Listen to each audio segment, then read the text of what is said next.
If you are not working enough, you are not going to be the best in your life.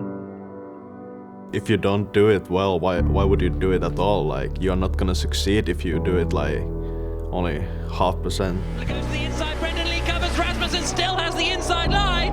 Oh, Lee is so late on the brakes. He's somehow got it stopped again and again squeezes the Toro Rosso off the track. Probably opened the line a bit too much there, Brendan Lee. He's extremely aggressive today, trying to... Brendan Lee, how does it feel to know that you're the fastest driver? Well, it feels awesome. It's just an amazing weekend, an amazing championship to be in, and this sort of puts a cherry on the cake. You always need to be at the highest level of focus because the field is so close, it's so tight, and everyone tries to fight for your position.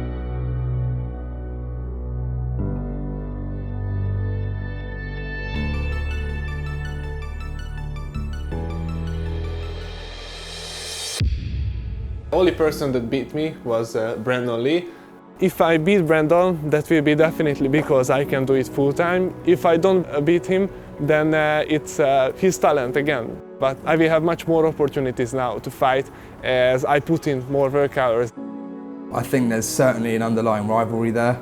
Like any teammates in the real world as well, there's a professional respect. And I think Danny certainly has respect for Brendan, but he wants to beat him, there's no doubt about that. If you want to be faster, you have to practice, and that's your commitment to, let's say, 9-10 hours a day sometimes. Simply the more hours you put into and more research you do, the better you get. It's really that simple.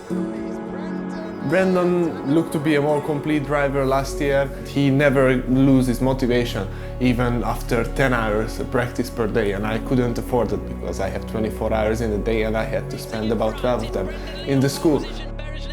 I left Mercedes last year. In Alfa Romeo I felt more at home, I felt more at the family, and I also felt more secured about my long-term future, long-term plans. Yeah, Brendan's approach is a little bit different compared to me.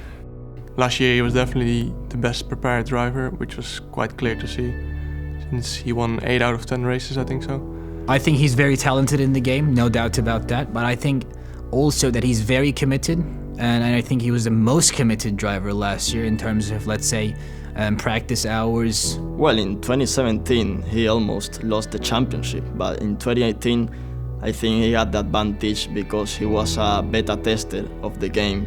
But I don't think he's faster than anyone. I think he's just the guy who's working the most. The years before he has seemed like a complete package, but who knows how it's gonna be this year, and we are trying to beat him, of course, and hopefully we can do that. Welcome to Veloce Esports, where Alfa Romeo is based. Let me show you around. First room is the simulator room, where we spend most of the time practicing for the F1 Esports competition. When you're chasing something, you are literally chasing a lap time, or you know exactly what you're going for, so there's nothing, subjective about it. Both of them have huge talents in their own sectors of racing. The great thing is the lines are blurring between the virtual world and the real world. Jamie can use the esports world to help her in a car on track, and certainly with Danny taking himself out of his comfort zone in esports and then trying something else will definitely improve him. It's quite an insular, sort of isolated world at times. You know, you find yourself on your own a lot, so to have sort of this environment where you can come in, everyone sort of thinks the same, everyone's on the same wavelength with the same goal.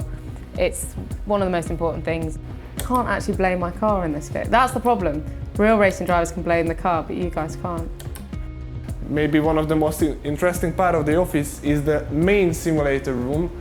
And there is nearly a 100,000-pound simulator, full motion, widescreen, direct drive wheel.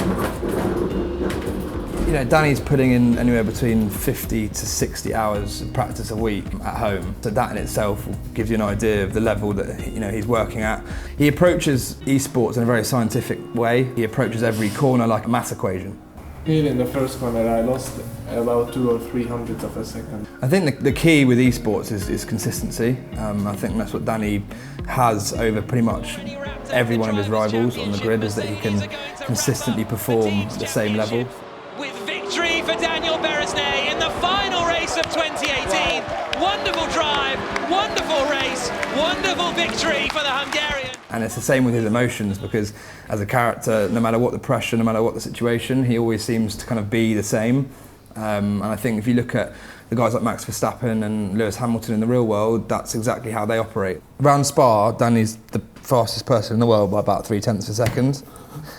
Somehow, it's mad, even against like the best guys in the world. So for example, in this clip here, he'll go around this, so here for example, he's lost 0.5 of a second by not being on the white line. So, but Danny knows that, I didn't know that. I can see how hungry he is to succeed this year.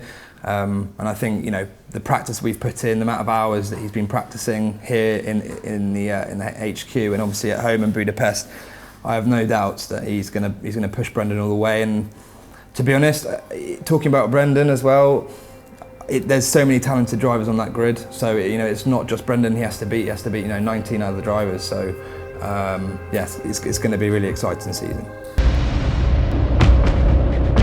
Now over the next 4 months, sim drivers representing the 10 F1 teams will fight it out to be crowned. Being called out as a world champion would feel incredibly good, as hard work is behind it, and when you see your work paid out, then it's the best feeling in the world.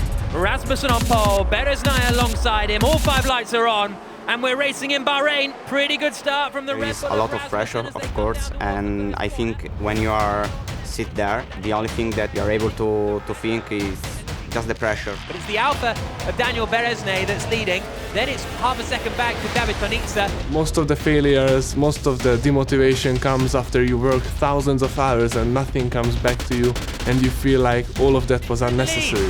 David Tonitza in the Ferrari has found his way past Daniel Beresnay, and now Beresnay is going side by side with Rasmussen coming up into turn 4. Oh, he's hit him! Round goes Daniel Beresnay. What a disaster for the Alfa Romeo driver. Well, a really frustrated Daniel Beresnay then. We're going to look back at that in a moment, but Tonitza now leads, Rasmussen second, Beresnay down to 7th. We watch it again, Daniel Beresnay and Tonitza, he was overtaken by him, but what did you make of this? I think it was just a mistake, pushing a bit too hard. Obviously, if you're looking on the outside of the driver that you're trying to overtake. Daniel, it looks like you're disappointed with today's result. Talk us through what happened. David said he didn't see what went on between you. I hit the car in front after I lost the end and hit Fred a bit as well. So I basically destroyed my race. Beresnay in second. I broke my brake, man. I broke my brake. I literally can't stop, man. Yeah, my wheel is broken, like the buttons don't react how I want. Danny's consistent, he'll always be up there, no doubt about it, he'll always be fighting, but unless he's first, you know, that isn't enough.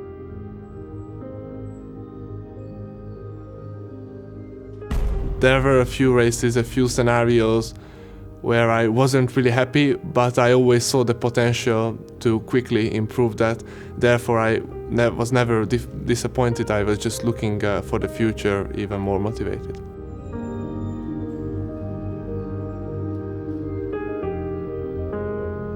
Fairly standard, there wasn't a lot of overtaking in general, so for Brendan Lee to go from 10th to 5th was a good effort.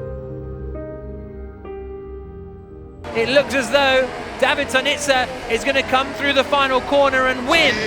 Great race, Tonzilla.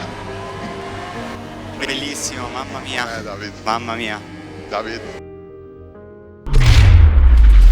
When I'm pushing the car, I'm putting my whole body and my whole mind into it. There is always that next level.